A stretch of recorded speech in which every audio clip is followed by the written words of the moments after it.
Hello students, today we are going to discuss chapter 5 of the book Footprints Without Feet, that is Footprints Without Feet, written by H.G. Wells.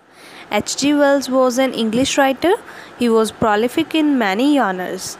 He is best remembered for his science fiction novels and is often called the father of science fiction. Footprints Without Feet is a scientific fiction, an imaginary science story. Griffin, a scientist, discovers a rare drug which enables him to become invisible like a sheet of transparent glass. He was a genius but a lawless, eccentric, and irritable person. Let's see what is there in the story Footprints Without Feet by H.G. Wells.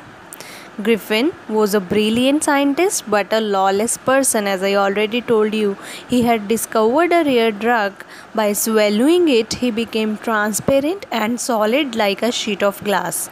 To become invisible, he had to take off all his clothes. The landlord of the scientist wanted to drive him out of the house.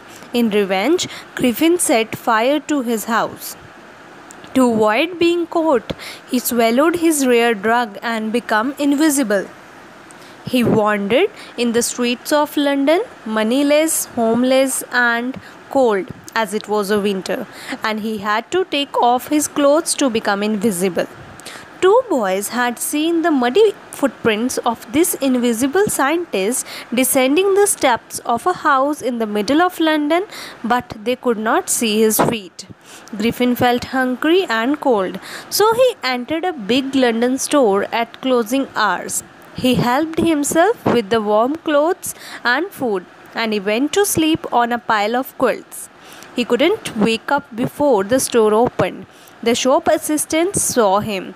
He could escape only by running and taking off his clothes to become invisible. Then he went to Drury Lane. Entering a theatrical store, he wore a long coat, bandages to cover his face and neck, a wide-brimmed hat, false whisker and nose, and dark glasses as well. Now he became fully visible. He robbed the owner of the theatrical company and headed towards Iping, a lonely village far from London crowd. At Iping, he rented 2 rooms in the inn of Mrs. Hall. His strange appearance and unusual time of arriving made people suspicious, but he told Mrs. Hall that he had met with an accident. He wanted to take rest and be left alone. He kept his room locked. He used to become furious if anyone opened it. Mrs. Hall didn't mind his eccentric nature as he had made her the payment in advance. The stolen money from the theatrical store did not last long, so he stole money from the clergyman's house. A curious episode happened. Early morning, a clergyman and his wife heard some noise in their study. They heard the chink of money being taken from his desk. They tiptoed, and without making any noise, the clergy, holding a poker in his hand, opened the door to the study and called out to the thief to surrender. He was surprised to see no one in the room. He and his wives looked under the desk, behind the curtains, and even up the chimney, but they could not see anyone. And yet the desk was open and housekeeping money missing. They kept wondering how all this happened. The clergy kept saying it was an extraordinary affair. Mr. and Mrs. Hall woke up very early and were surprised to see the door to the guest room was open. Usually his room's door remained closed and locked. He used to get angry if anyone entered his room. The couple thought it was an opportunity to see what was going on inside. They peeped around the door but could not see anyone. So they decided to investigate. They found his bed sheets were cold, which showed that he had not been in the bed for some time. His bandages were lying around the room. Suddenly Mrs. Hall heard a sniff close to her ear, and Griffin's hat that was lying on the bedpost flung towards her and hit her on her face. Then the chair in the room dashed itself, hitting Mrs. Hall in her legs. Mrs. Hall was scared. As they ran out of the room, the extraordinary chair pushed them both out of the room. They heard the sound of the door slam and lock. This terrorized Mrs. Hall, and she was about to fall down the stairs. She was convinced that there was a spirit which was causing this havoc. They thought the visitor had allowed the spirit to enter the room.